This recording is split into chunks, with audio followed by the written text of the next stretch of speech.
Doctor Yunus উনি যদি কাউকে প্লে করে, he is a international player, let him play. উনার প্লেয়ার কোয়ালিটির কাছে আপনি আমি কিছুই না,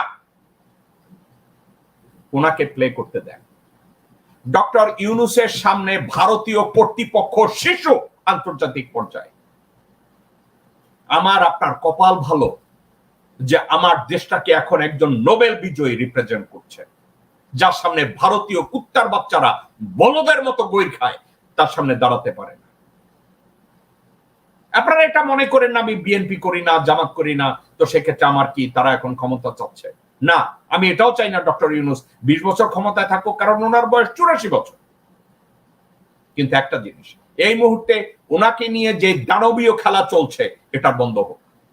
দর্শক বৃন্দ, আপনারা এটা জানেন, আজকে গত 54 বছরের হিস্ট্রিতে ভারত এই প্রথম বাংলাদেশের মাটিতে কোটা বিরোধী আন্দোলনে ছাত্রদের দ্বারা পাছার মধ্যে লাথি খেয়ে তাদের পুতুল নিয়ে দৌড়েছে।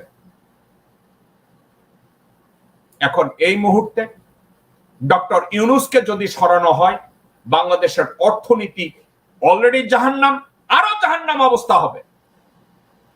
বাংলাদেশের সবকিছু ভঙ্গুর, এর চেয়েও খারাপ অবস্থায় যাবে।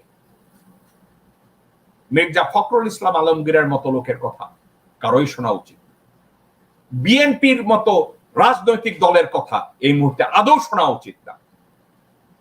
আমি বিএনপির বিপক্ষে যাচ্ছি না, আমি বিএনপির পক্ষে থাকছি। এই মুহূর্তে বিএনপি সরকার গঠন করলে ভারত তাদেরকে আওয়ামী লীগের চেয়েও কঠিন ভাবে ব্যর্থ করবে। India will set BNP for sure failure. India, Bangladesh জাতীয়তাবাদী দল এই কথা বুঝতে যদি ব্যর্থ হয়, তারা মায়ের পেটে বসে আছে। বাংলাদেশের বর্তমান অবস্থায় বাংলাদেশকে চালানোর মতো কোন যোগ্যতা, লোকবল, পয়সা বিএনপির নাই।